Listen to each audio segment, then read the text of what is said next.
Thank you so much for having me, Alec. It's good to see you again. And you all are very lucky to have Alec with you at your University of Regina. All right, I'm going to start sharing my screen. And I always start by saying Assalamu alaikum and how are you feeling? So Assalamu alaikum just means peace be upon you.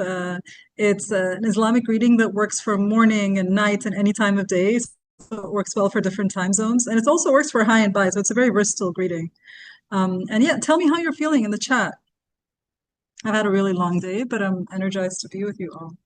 And also, I know this is being recorded, and I just want to let you know this is going to be very interactive. I'm going to ask a lot of questions throughout. So if you don't want me to call your name out loud, feel free to rename yourself. I see some people are still coming in as I'm talking. So I'm just asking everyone to share in the chat how they're feeling today. You can rename yourself by just hovering over your name in the chat and the three little dots and change your name if that's something you want to do so that you remain anonymous. But I hope you'll feel safe. There isn't going to be like any really difficult questions, but just so I'm seeing people feeling wonderful, looking forward to the week ahead, wonderful to be here, feeling energized to learn more about AI. Despite the rain, Regina Catholic team is feeling well. Refreshed after the long weekend. Oh, you guys had a long weekend? That's good. Feeling somewhat apprehensive about this week and eager to hear about critical approaches to AI. I think you guys have finished your term, right? Like your winter term or spring term. We're finishing this week. Like my last day of classes is tomorrow, and then there's exams and grades and stuff. Okay, people feeling good and relaxed after a long weekend. People feeling curious, excited to learn more about AI. Okay. Thank you to all of you who are sharing. Feel free to share at any time, even when I'm not asking a question. I can usually monitor the chat while I'm talking, but I'll ask a few other questions as we go along. So the session that I'm giving is developing critical AI literacies. Really literacies, not literacy. I just sometimes say this and that, but I usually mean lots of different dimensions, you know. And I put this caveat with compassion because when Alec invited me, he said, there's one of you, I'm not sure who, attended one of my talks, and the emphasis on care was something that they liked, and there's going to be a lot of that here. So it's not your typical critical AI literacies type of session, but I will be giving you as many practical tips as possible of things that I do in my own classes, that I do with my own faculty. I'm mostly an educational developer, actually, but I also teach an undergraduate course on digital and AI literacies and intercultural learning all together in one course. My slides, I'm going to put the link to them in the chat. They are open for commenting, so you can comment on them later. And they're also a Creative Commons licensed non-commercial, so you can reuse any of it as long as you credit me and you don't sell them. And that little cute image of a sphinx on the left-hand side is something my daughter did with DALL-E. When we're studying, sometimes I let her play around with something with AI for a break, and this was one of the things she created. She said, image of sphinx, but cute. And I liked it a lot. So just to remind you that I'm from Egypt, and it's just a very cute image of a sphinx, nicer than the real one, actually. And because I'm not in a country that does land acknowledgements in the same way that you do in Canada, I'm always happy to hear land acknowledgements by different people and how they go about it. Here's my version of a land acknowledgement. I want to talk about this quote from Maldonado Torres, which is that coloniality survives colonialism, that it's maintained alive in books, in the criteria for academic performance, in cultural patterns, in common sense, in the self-image of peoples, aspirations of self, in so many aspects of our modern experience, and we breathe coloniality all the time and every day. And I believe like technologies like AI also reproduce this kind of coloniality. It's important to keep that in mind if we're going to talk about care and social justice as we talk about AI. And here's what sort of to expect today, just interaction, a lot of phases of it. So we just did the checking in of checking how you guys are feeling. And then we'll do a chatterfall with a couple more things, a couple more questions. And I'll share with you what I mean by critical AI literacies, because apparently I'm the first person who uses that expression. And then I'll talk about why a caring and compassionate approach is important and my no AI shaming motto. And then I'll share my critical AI literacy model and some concrete activities and some further resources you can explore on your own. And I want to hear about your takeaways. So hopefully we'll manage to do all that, and there will be time for questions, though you can ask questions at any time as I'm going on. So this against AI shaming thing is just, I think it's important to preface that I understand that different people have very different attitudes about AI. Some people can be very excited about it and very almost evangelist about it, and some people can be very critical and resistant, and they have ethical issues. And some people are aware of both these. Some people can still be excited despite the ethical issues. Or some people can reject the use of AI in their teaching, even though they understand that it has potential. And I just want this to be a space where we all accept that people can be having these feelings and that these feelings are valid, and to just assume the best that everyone does care about their students and their learning, even if some of them may want to approach AI differently than what we think works for us. We have different teaching philosophies, we teach different courses with different subjects for different kinds of students, and we also have different levels of digital literacies, and we have different things that matter to us more than others. And those things will affect our decision about this. And I think they all should be welcome, this space and in every space when we're talking about AI. And this quote I heard recently, it was, I read actually recently from Vanessa Andreotti, also sometimes called Olivieri.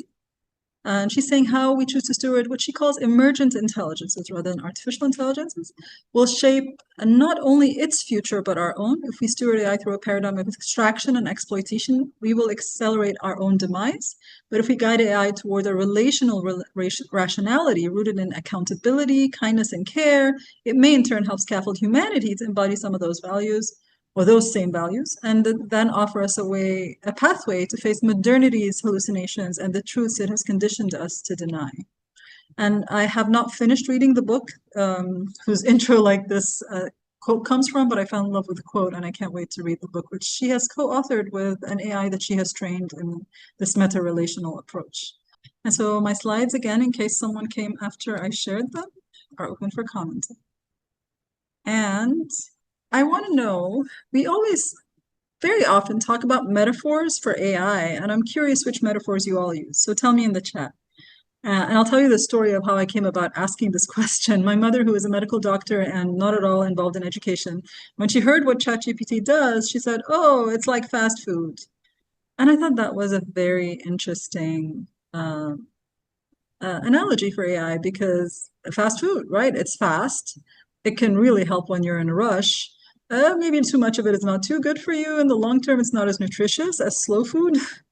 Calling it fast food rather than junk food is a more neutral way of describing what it is. It's food that's prepared very quickly, rather than junk food, which is already a judgment of whether it's good or bad, right? Okay, so I'm seeing stochastic parrots, springboard, trained assistant, and you can see already sort of different spaces. Kaleidoscope. I like using kaleidoscope too, Kieran.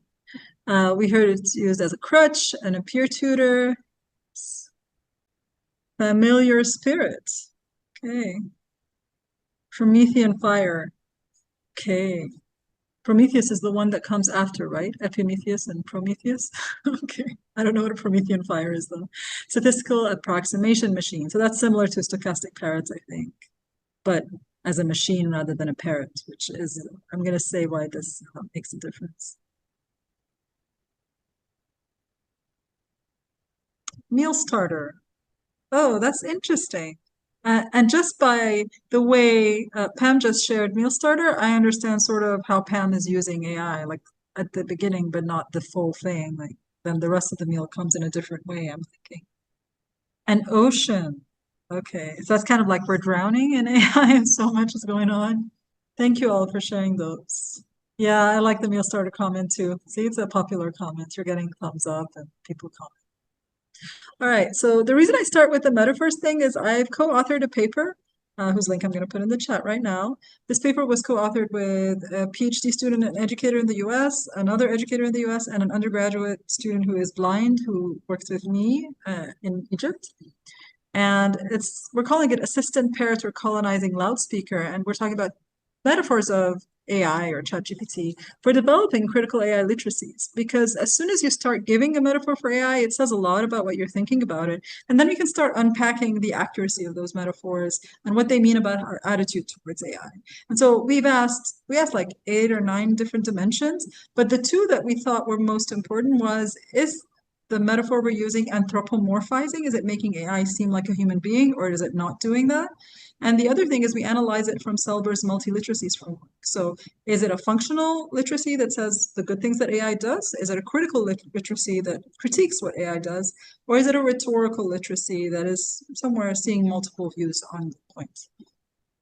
And so we created this matrix, which we could actually put some of yours in here. And actually, I might actually do this right now. So Springboard is a relatively positive one, right? Say functional and not human, right? It's a machine, Springboard.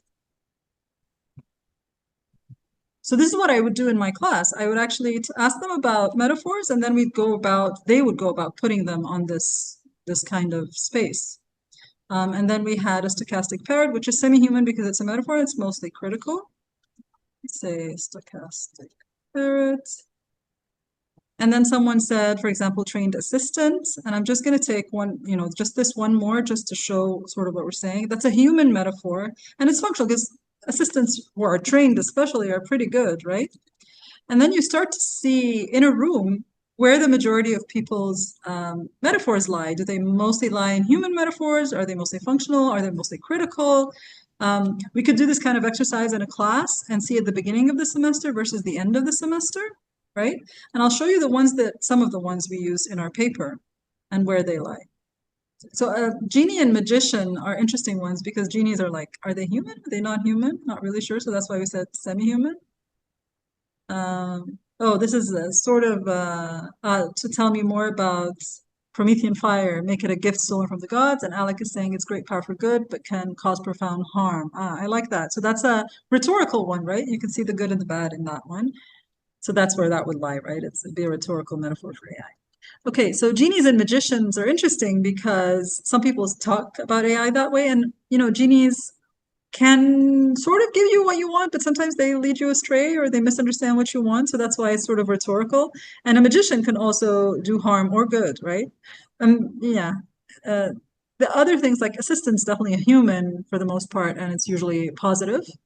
Fahlawi is an Egyptian expression to talk about someone who bullshits a lot. Like they don't know what they're saying, but they sound confident about what they're saying, which you can relate. That's what a lot of large language models do. Of course, not all AI is large language models. I'm talking mostly about large language models. And then calculator, autocomplete, these are relatively positive. It does the job, but they're not human metaphors, right? Those are not. But we always talk about how the calculator is an incomplete metaphor for AI because, first of all, calculators almost always get the answer right if you give it the right input, whereas ChatGPT and other large language models can make a lot of mistakes. So it sort of hides that part.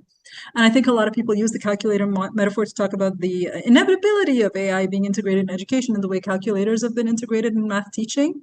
But I think what's more useful is to remember that we don't give kids a calculator before we teach them the basics of math. And so I think that sort of the same could and should apply to AI, that we don't give children access to AI or we don't expect them to use AI for learning until they know the basics of writing and the basics of whatever it is they're going to then use the AI for, because they won't be able to know if the AI is doing well or not if they don't know the basics, right? Humanities mirror is one I hear a lot. Yeah, I hear that one a lot too. And it's, if you're thinking about humanity as holding a lot of ugliness and violence and bias, then AI is definitely a mirror of that in a lot of ways. Although I think it amplifies it too. So it's a bit more than, one of those mirrors and those mirrors that amplify something and make you look fatter. That's what I think AI does in that sense.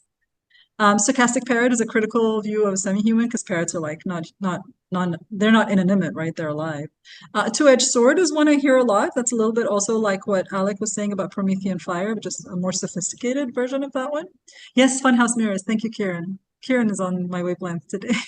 And then there are other things like fast food that my mom said, like plastic surgery, which I take them as critical views, although of course plastic surgery has value if you've had an accident and something happened to your skin or nose or whatever. But I think people, when they say it, they mean it in a more negative connotation. And colonizing the loudspeaker, which is one that we came up with, although we looked at metaphors we got from all over from the internet, from tweets, from our own workshops and things like that.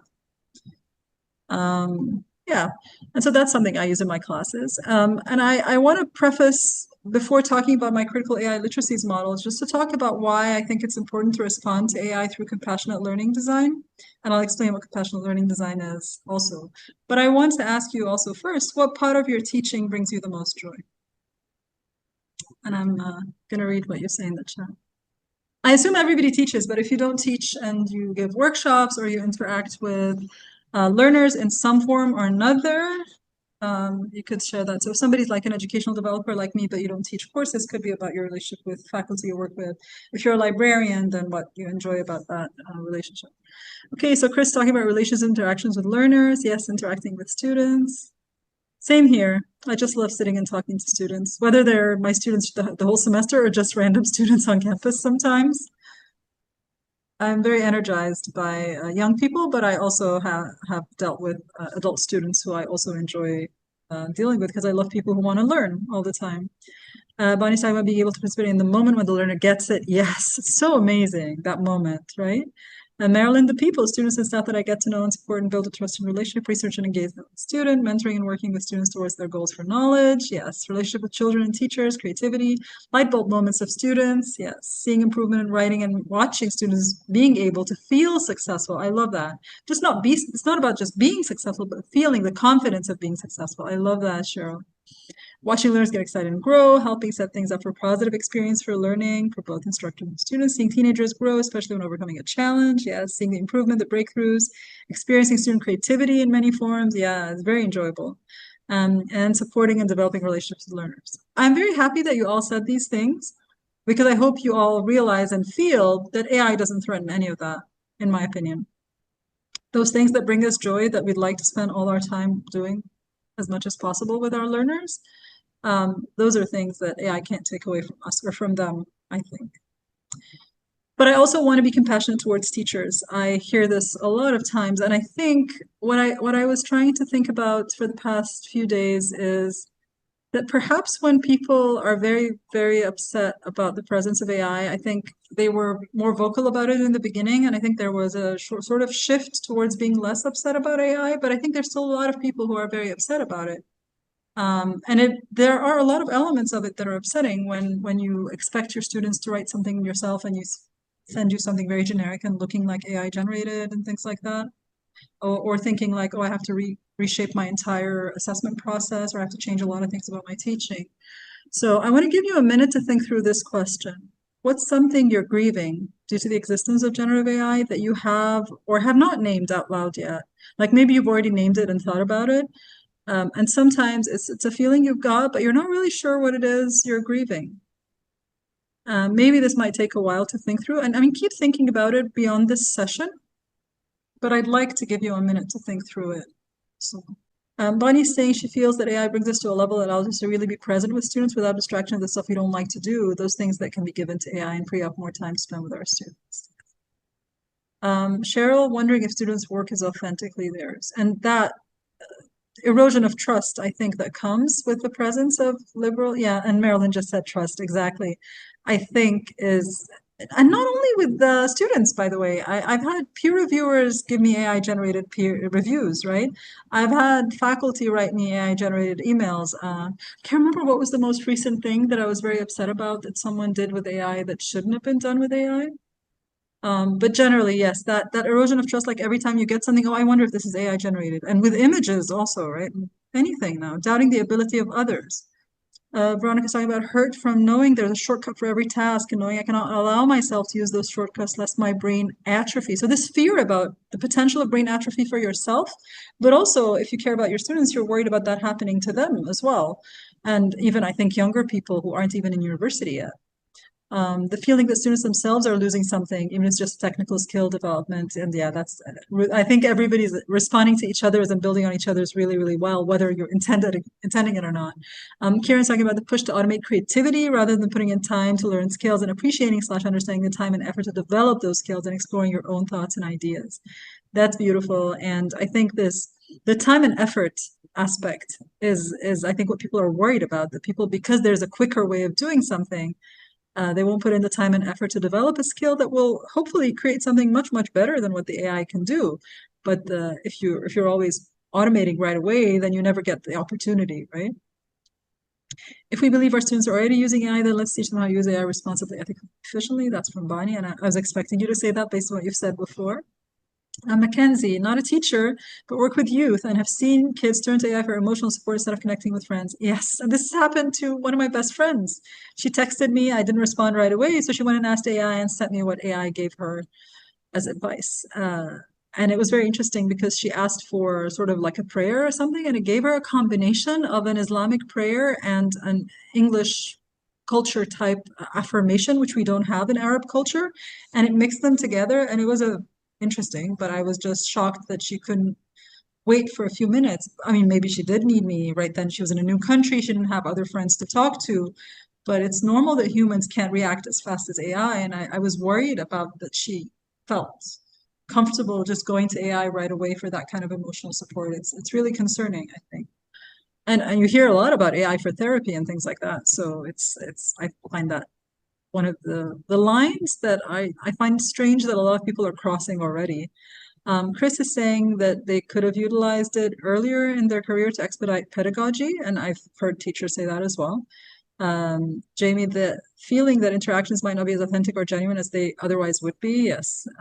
If I say anybody's name wrong, I'm sorry. I think Jerome, I'm not sure how to pronounce your name because you have a lot of accents on it. It's interesting to frame our positions through emotions first. I don't feel that I'm grieving anything because as a response to much of our failings as institutions, that's a great point too. But there's a sense that the hype about AI is leading people to think they can rely on it also undermines our skills and abilities and those we can teach. Yes, that's a great point. The hype is problematic for sure. I agree about our failings as institutions, which, I mean, we should have made a lot of the changes that AI is kind of forcing us to do now. We should have made them as soon as the internet existed. A lot of the things that AI can do can be done with the internet just a little bit slower. You know, the availability of content, like just over-focusing our curriculum on content is problematic, right? We're pushed to be so productive, so I'm already missing the old standards for what can reasonably get done as we get pushed for more and more with the help of AI. I agree completely. And I see my colleagues very concerned about this, where some of their co-workers are using AI to do certain things quicker, but the quality isn't the same. But then the expectation is to just do it that quickly and get it 80% good instead of spending more time and getting it 95% good. Alex talking about recently spent a lot of time with high school students, found them more uncertain about their future careers. Yes, I think a lot of young people are grieving their future careers. Yeah, anticipation of grief, right? Anticipatory grief. And they feel like their future aspirations that may never realize. What I do with my own students is an AI in your profession assignment where I get them to go interview a professor and a professional in their field to let them know how AI is influencing the field. And almost inevitably, someone tells them AI is not going to replace you. It might help you with certain things in your job, but it's not going to replace you. I've not seen anyone say that AI is going to replace students. All right, so usually what I tend to see people do in their courses is something similar to this, which I liked a lot from Ryan Watkins when it first came out, which is give students for each assignment or for the course as a whole, whether they're allowed to use AI for certain things, which things they might require permission, and which things they're not permitted to use AI for. Which is okay. That's useful, especially with younger students who don't know. You might say, oh, you can use it for idea development. So like a springboard, like someone says. You might need permission to use it for things like outlining or summarizing, but you should not use AI for comparative analysis or drafting entire sections. Some faculty do this, and I think this is fine. And my institution gives people ideas for how to write this out. But then there are other issues. Dr. Yasser is talking about we can utilize AI with cautious approach as it is inevitable.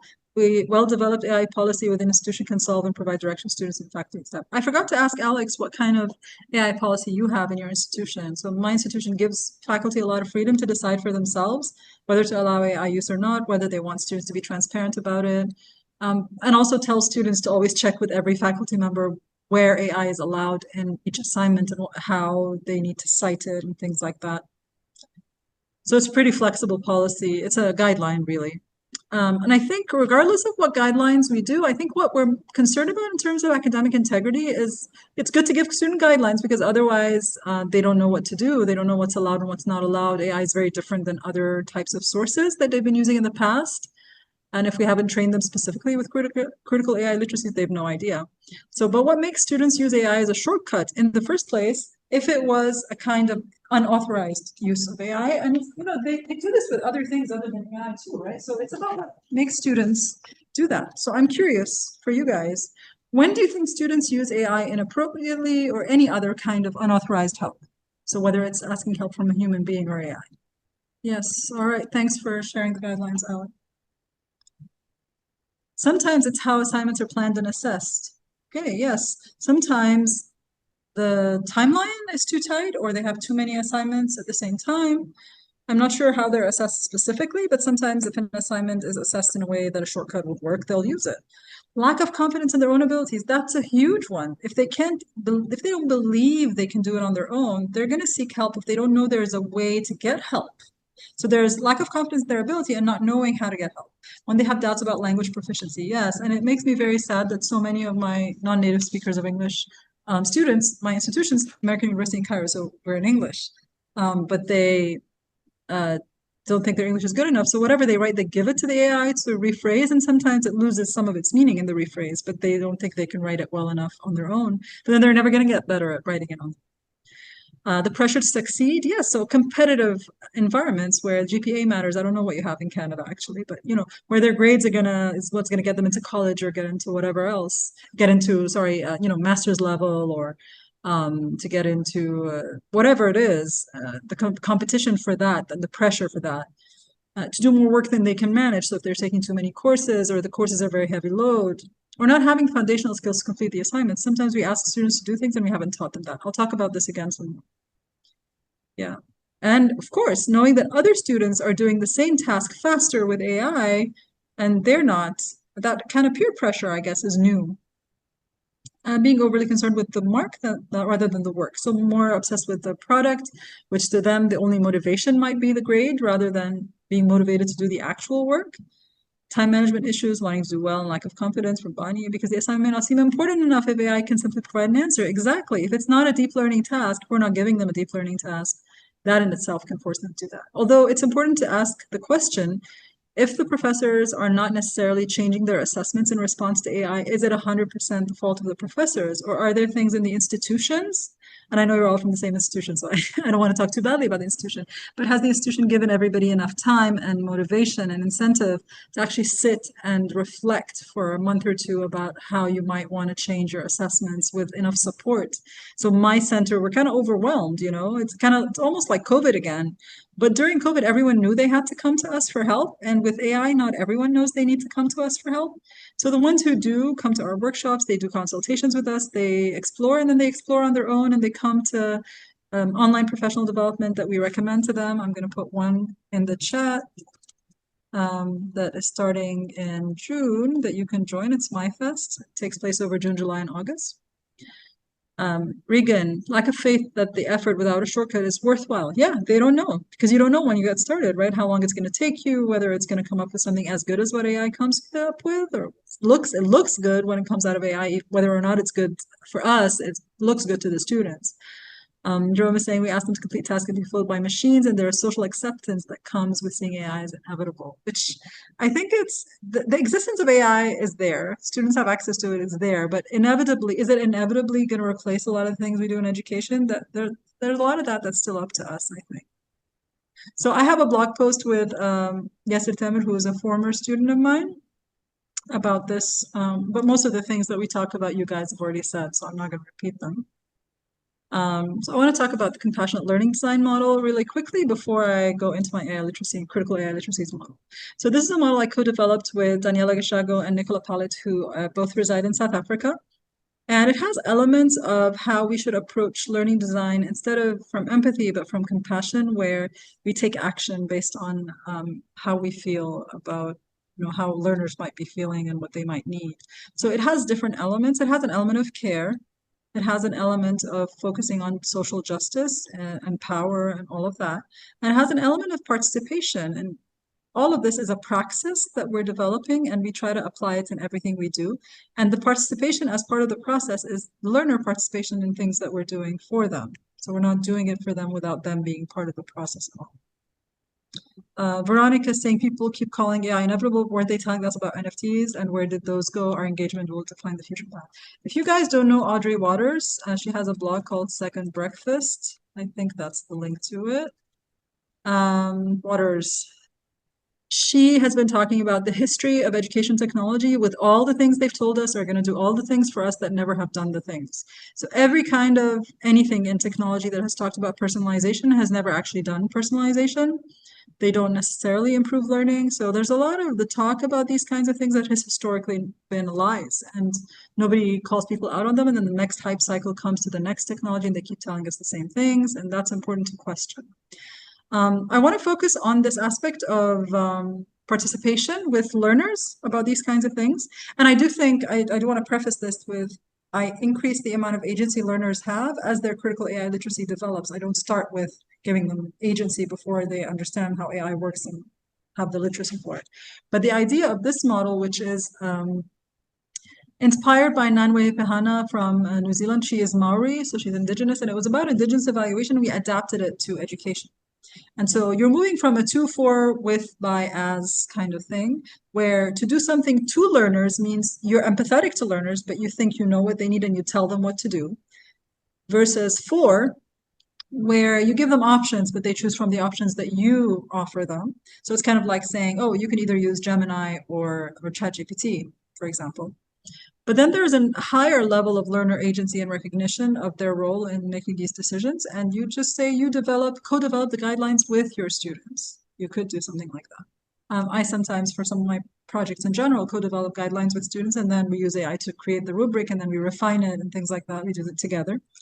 And then there are higher levels of by and as, where by is that the learners get to choose. If you think about like making a meal, and think about children, right? When they're babies, you give them milk because you've decided this is what's good for them. They can't have anything else. When they're a little bit older and they can't really talk, but you can show them yogurt and applesauce and they can choose which one they want. That's the for. The with is when they're old enough, they're like 6 or something, and they're with you in the kitchen and they're making the sandwich with you and deciding what to put in it. But the ingredients are things that you've given them and the tools. Whereas the by is you've given them the kitchen and you let them go and work on it, but it's still your kitchen, your tools, your ingredients. Whereas the highest level of as is let them go and buy their own ingredients and their own tools and decide what they want to do, and they don't even need your approval. This highest level doesn't work so much in higher education, but that's what happens in the real world. In the real world, they'll not have our approval. And so helping them, doing the with them to model how to make these decisions, and then letting them make those decisions as much as possible with each other, recognizing that there's still power, even if 10 students or 5 students or 3 students are working together, there's still power differences there, even if the teacher moves away. I think this is important because learners need to learn to make those decisions for themselves so that they can stop themselves from using AI when it's going to interrupt their learning, and then they can use AI when they know it's going to help their learning. And if they do decide to use it and then something goes wrong, they can backtrack. If they're in the driver's seat, then they will be able to regulate themselves in the future as well as in your classroom. But of course, it depends on the level your students are at. I think with graduate students, we can start pretty high over here. With first-year students, maybe it takes a while to give them more agency, depending on their maturity and so on. But knowing that they still have access regardless of what we tell them. So this is basically sort of what I was just telling you in terms of I actually, in the beginning tell students use it here, don't use it there. Eventually I tell them, you guys decide where you're going to use it and let me know.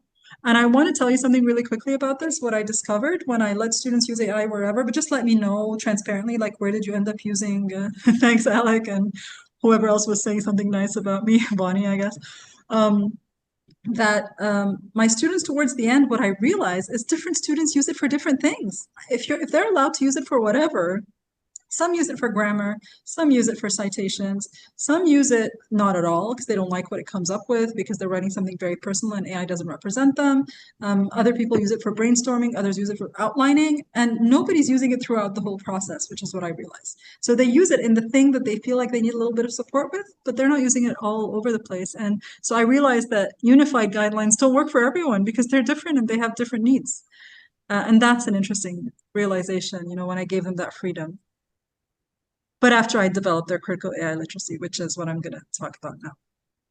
So what I talk about when I talk about critical, and this is my article where I talk about this model, and it's not a peer-reviewed article, so it's easy to read. I like publishing in non-peer-reviewed places as well as peer-reviewed places.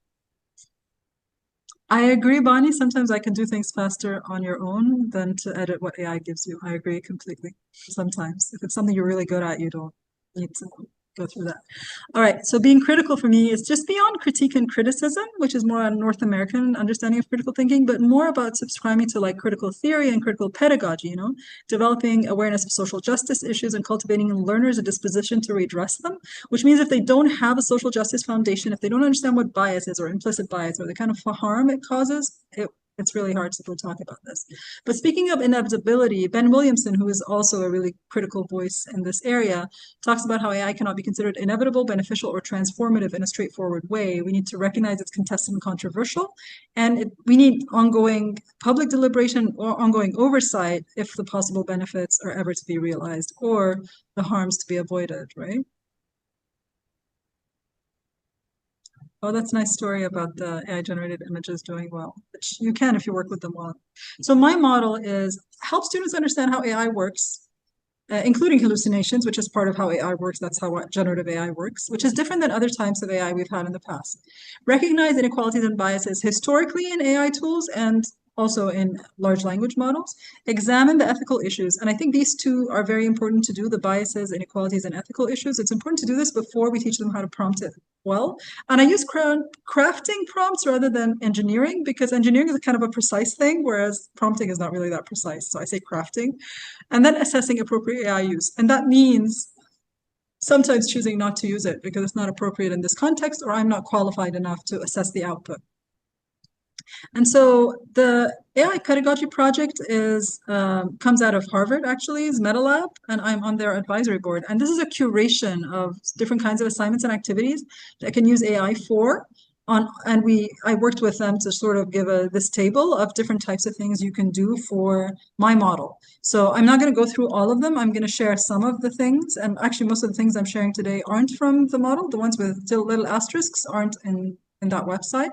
But you can explore all of them. These are all active links that you can use. All right. So understanding how generative AI works, I'm originally a computer scientist, by the way, before I did my master's and PhD in education.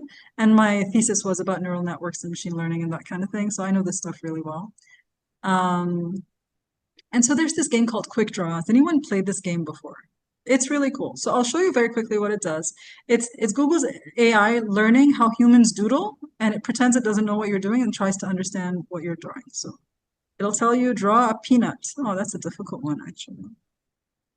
And you have to do it like in a very limited amount of time. It understood, right?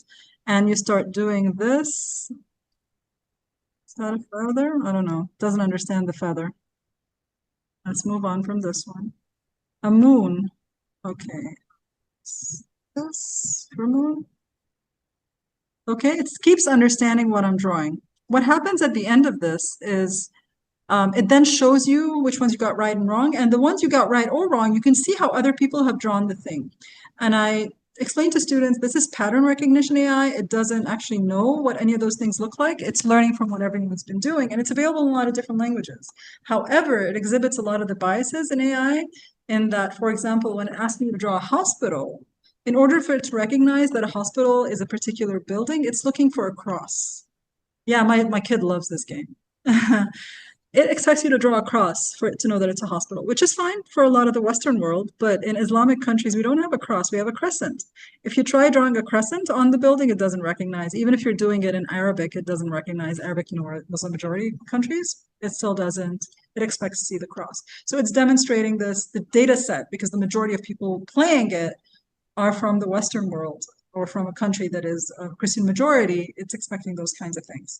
So that's an interesting way to sort of show them the bias in AI, let them play it several times. And some of them will just be drawing things differently than the way majority of people draw things. And sometimes it recognizes your drawing before you finish because you've started doing it the way other people do it, kind of. All right. Making sure that students understand about hallucinations and that they're normal. And just try prompting AI often enough in front of them to show the hallucinations. It's a bit easier with images because it's so obvious, whereas with written text, when it writes a lot of text, it's hard to figure out where it's gone wrong. Anna Mills and Nate Angel have wrote about maybe calling this mirages because they don't think hallucinations is necessarily the most accurate term, but of course, hallucination is the commonly used term. And then in terms of recognizing inequalities and biases, first, they need to understand that everyone has bias, especially unconscious bias, and then to understand that bias in AI has caused harm in the past, when AI has been used for filtering people for recruitment, when it's been used in criminal justice system, when it's been used in facial recognition, it's been racist and ableist and sexist and problematic and reproduces human biases all the time. So I think it amplifies the human mirror thing. I think it amplifies it because nobody has accountability, right? So it's very problematic when it's an AI that's assumed to be neutral, but it's biased, right? It's a reflection of who we are, right, and who's had power, not just the diversity of humanity, but who has power, because AI tends towards the average of what it finds, and anything that's on the margins will get set up because it's outside the probability of what it's expecting to see. So people with disabilities, people outside the US. The problem is the paradox of participation. People who are indigenous communities aren't really sure, do we give our data to AI but then lose agency over it, rhetorical, technological data agency, sovereignty? That's very problematic. What's the AI going to do with it? What are white people going to do when they get access to indigenous data and knowledge that they consider to be sacred? It's very problematic because then the Western-centric biases in the way it's been built is going to be problematic for them. So that's something to think through. And the ways in which AI models exhibit subtle racism and bias. This terrorism story is based on a paper I did research for. I'd ask AI tools, I asked 5 different AI tools, Gemini, Claude, 2 versions of ChatGPT, and I think Perplexity. Is a person from this country or that country more likely to be racist? And it would say, no, we can't stereotype people. That's so problematic. And I'm saying, okay, I'll ask you the question differently. Define terrorism and give me 5 examples of terrorism. And do you know what it says? Every single tool would start with 9/11, and then 2 or 3 of the other examples would be Islamic kind of terrorism. So there's an implicit bias there that AI defines terrorism as Islamic, even though there are a lot of examples of terrorist attacks that don't come from any Islamic Muslim people, right? And so that's an implicit bias in AI. And because my students are majority Muslim and they're from this part of the world, this hits them really hard, and then they recognize this. And we do this with a lot of local examples. So the more the person, I believe, is non-white and non-Western and so on, the more likely they will come up across these biases all the time. And this paper is really useful. It's called Which Humans?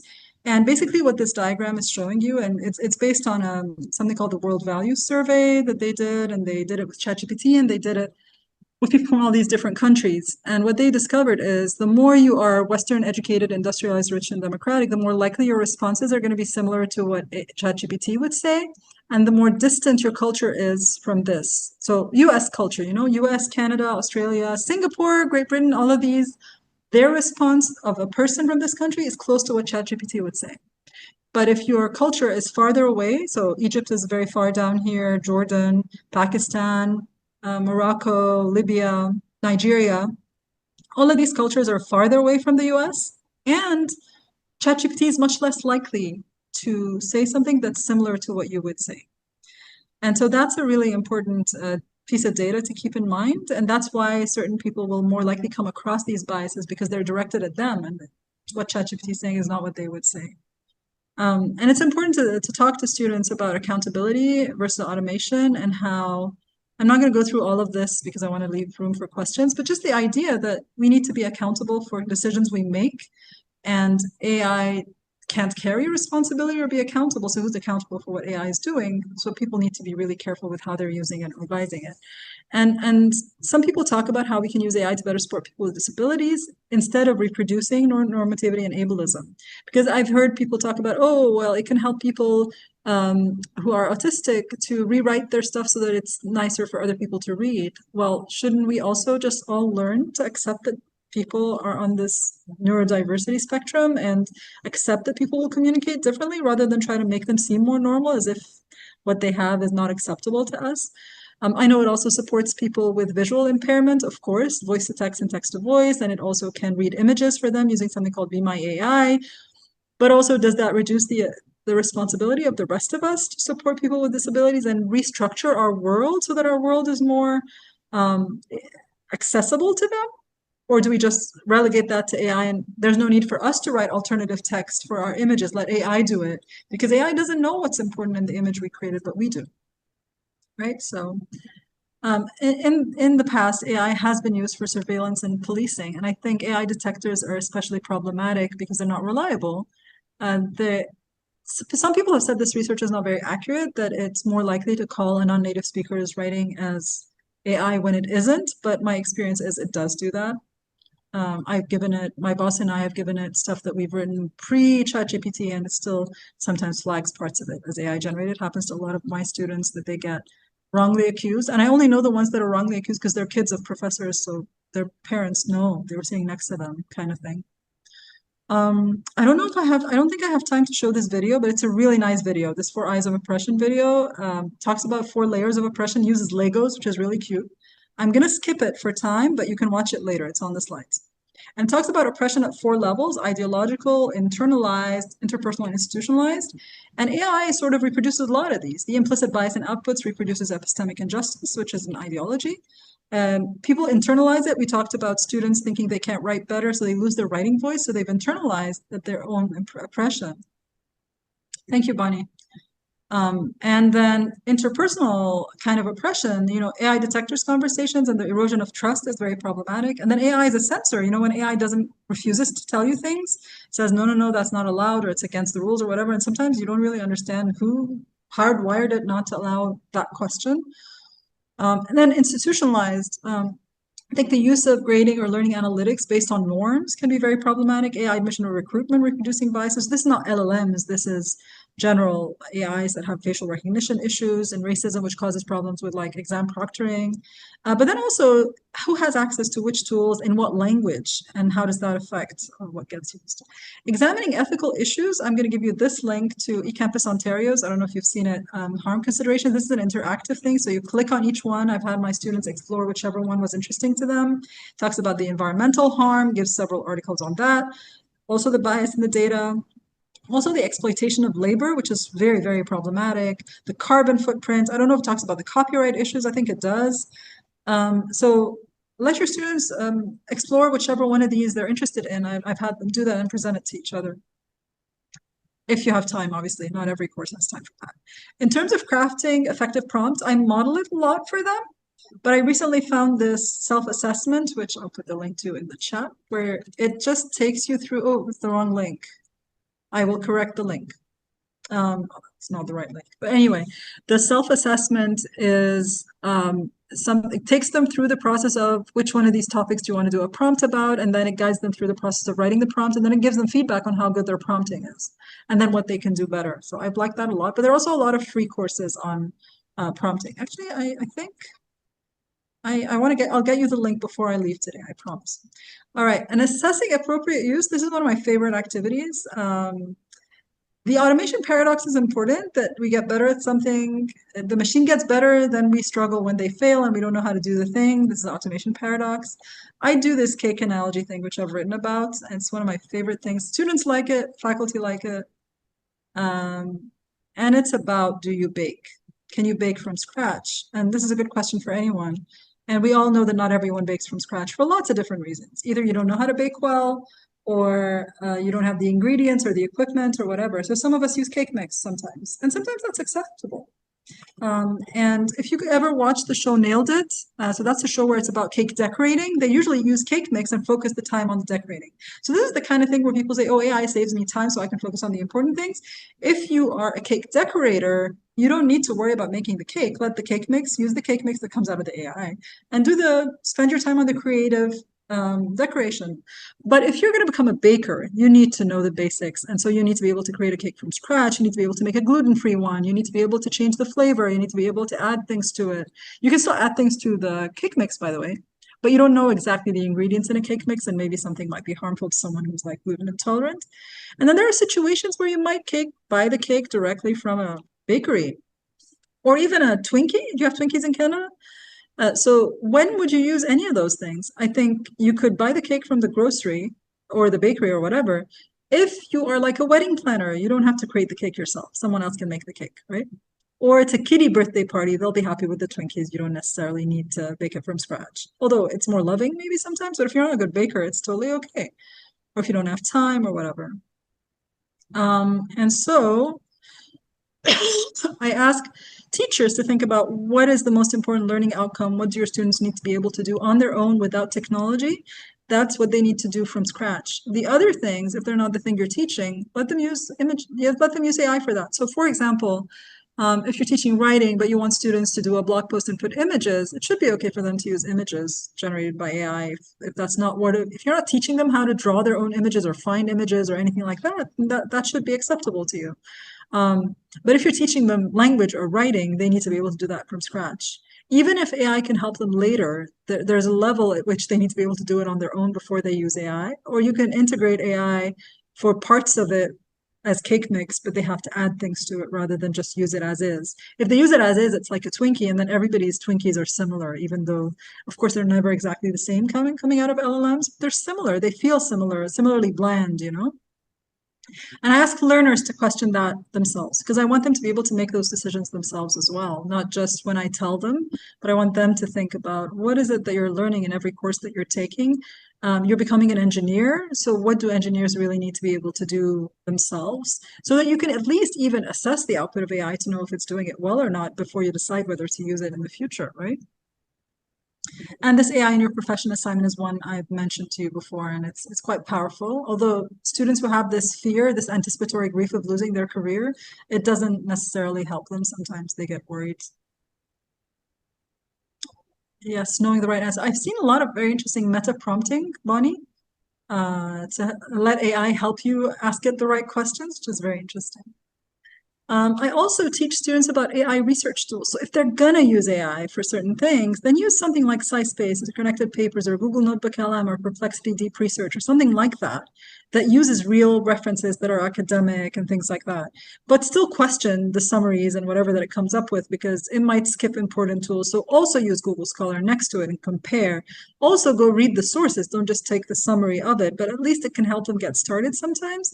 And I think this might be a direction they'll go in the same way that we moved away from card catalogs to library databases to Google Scholar, which has a better interface than a lot of our library databases, so that now our library databases work better because they were competing with that. I think the interfaces for these things are much more congenial to students, so they're more likely to go to them. But I want to teach them to use this instead of ChatGPT, which has always made up references, and the regular Gemini, which doesn't make up references, but makes up summaries of what's in the references that aren't true. So it searches the internet, but it still messes things up by synthesizing things and giving wrong information. Easiest way for faculty to do this is to ask it a question about themselves. So I'm just going to give you sources. Equity Unbound is an organization I co-founded, and we do a mid-year festival that's 3 months of professional development, June, July, and August. Please join us. If you'd like a group discount, Alec, you can just ask for it. If you have more than 3 people who want to join, we'll give you a group discount. And these are spaces where you can get inspiration for assignments. And I'm done. Give me a key takeaway. What's your key takeaway from today?